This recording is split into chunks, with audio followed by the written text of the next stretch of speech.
आप सभी को जय मसीह की मेरे प्रिय भाई बहनों। इस वीडियो में आज हम बात करने वाले हैं अपने भारत देश की आर्थिक व्यवस्था, क्योंकि बहुत ज़्यादा नाजुक होती जा रही है। हम जानते हैं 2014 से बहुत कम हमारे देश में कर्जा था विदेशी, लेकिन जिस तरीके से IMF की रिपोर्ट आई है तो ये हमें देखना बहुत ज़रूरी है, क्योंकि हम चाहे किसी भी धर्म से किसी भी जात से हैं, हमें पता होना चाहिए कि हमारे भारत देश का आने वाले 10 साल में फ्यूचर क्या होगा। क्या बांग्लादेश जैसे हमारा भारत देश भी टूट जाएगा? क्या बांग्लादेश जैसी स्थिति हमारे घर में बन जाएगी? क्या बांग्लादेश जैसी कंडीशन आज हमारे भारत देश में अप्लाई होगी? जी हाँ। यदि हम इसको अभी तक नहीं रोक पाए तो समझ लीजिए कि आने वाले 10 साल के अंदर हमारा भारत देश क्रैश कर जाएगा। हर प्रकार से क्रैश कर जाएगा, चाहे फाइनेंशियल हो, चाहे वो धार्मिक हो, चाहे जैसे हो। तो मेरे प्रिय भाई ने मेरे कहने का मतलब है कि चाहे आप किसी भी धर्म से हो, किसी भी जाति से हो, ये मतलब नहीं है, लेकिन हमारे भारत देश की स्थिति क्या है वो जानना हमारे लिए बहुत जरूरी है। इसीलिए आपसे निवेदन करना चाहूँगा कि इस वीडियो को आप अंतिम तक देखिए। यदि बात करें जिस समय अभी वर्तमान में जो कर्जा हमारे भारत देश में है जो कि विदेशी है, जून 2024 में भारत का जो विदेशी कर्जा मार्च 2024 के अंत तक का 663.8 अरब डॉलर हो गया है।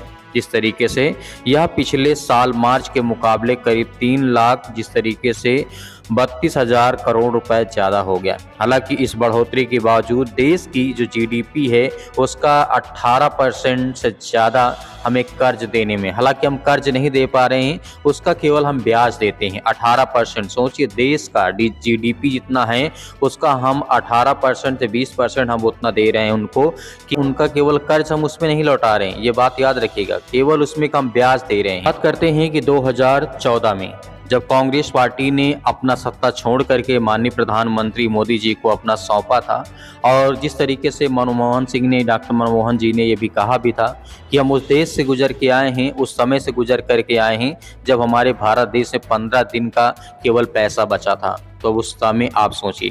तो मेरे प्रिय भाई ने यहाँ पर कहा गया जिस तरीके 2014 में भारत सरकार का कितना कर्जा था। 2014 में केंद्र सरकार का कुल जो कि कर्ज था 55 लाख करोड़ रुपए था, जो कि सितंबर 2023 में बढ़ करके ये हो गया 161 लाख रुपए करोड़ हो गया है। इस हिसाब से देखें तो पिछले 9 साल में भारत सरकार पर जिस तरीके से 192% कर्जा बढ़ा, 192% कर्जा बढ़ चुका है। तो आप सोचिए हमारे भारत देश में महंगाई क्या होगी, स्थिति क्या होगी, परिस्थिति क्या होगी, क्या होगा।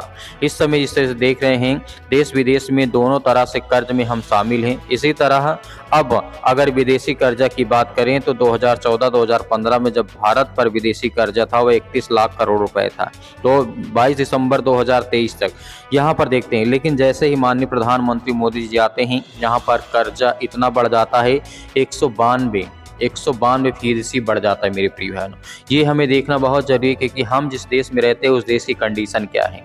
आने वाले समय में क्या हमारे बच्चे पढ़ पाएंगे, क्या हमें नौकरी मिल पाएगी, क्या हमें जॉब मिल पाएगी, क्या हमारे लिए कोई कार्य बचेगा।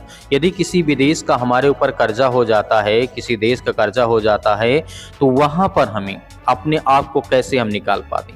एक छोटा सा एग्जाम्पल सोचिए कि आपके घर में यदि आपने 50,000 रुपए का कर्जा लिया है और आप उस कर्जे का ब्याज केवल चुका रहे हैं और आपकी कमाई 10,000 रुपए भी नहीं है, तो क्या उस कर्जे को आप भर पाएंगे? आप डूब जाएंगे। वैसे ही भारत देश या कोई भी देश की स्थिति ऐसे ही डूबती है। जैसे आपने देखा था बहुत सारे ऐसे देश हमारे आस पड़ोस के जितने देश हैं इसी कारणवश बर्बाद हुए हैं। तो मेरे प्रिय भाई ने यहाँ पर देखते हैं सुप्रिया नेता ने कहा है जिस तरीके से यहाँ पर सुप्रिया ने कहा कि मोदी सरकार 9 साल का जश्न मना रही है, तो जिस तरीके से जरूरी है कि आईना भी दिखाया जाए। नरेंद्र मोदी जी ने वो जो कीर्तिमान स्थापित किया है जो इस देश में 14 प्रधानमंत्री ने उससे पहले कभी नहीं किया। इस देश के जो 14 प्रधानमंत्री ने कुल मिलाकर के 55 लाख करोड़ रुपए का कर्ज लिया था। वहीं पर बात करें 67 साल के जो प्रधानमंत्री 14 मंत्रियों के कुल जिस तरीके से 55 लाख करोड़ रुपए का कर्जा लिया है, और जिस तरीके से हर बार ऐसा रेस लगाने की चाहत वाले जिस तरीके से नरेंद्र मोदी ने पिछले 9 सालों में हिंदुस्तान का कर्जा दोगुना या तिगुना कर दिया है। इस तरीके से 100 लाख करोड़ से ज़्यादा आज हमारे पास ये रिपोर्ट है 2023 की। लेकिन यहाँ पर देखने को मिलता है कि वर्तमान में हमारे पास बहुत ज़्यादा कर्ज हो चुका है। मेरे प्रिय भाई बहनों, ये हमें याद रखना है कि अपने बच्चों का भविष्य देखना है, अपने घर परिवार, अपने समाज, अपना देश, अपना सब कुछ है, लेकिन हमें अपने जो कर्ज हमने लिया है हैं वो भी बहुत ज़रूरी है। चाहे किसी भी धर्म से आप हो, चाहे किसी भी जाति से आप क्यों ना हो, सभी के बच्चे खाना खाते हैं, सभी के बच्चे कपड़े पहनते हैं, सभी के बच्चे पानी पीते हैं। वो हर एक इंसान की ज़रूरत है। तो मेरे प्रिय भाई बहनों, आप क्या सोचते हैं कि क्या भारत देश की स्थिति ऐसी हो जाएगी आने वाले समय में? आप हमें कमेंट बॉक्स में कमेंट करके ज़रूर बताइएगा।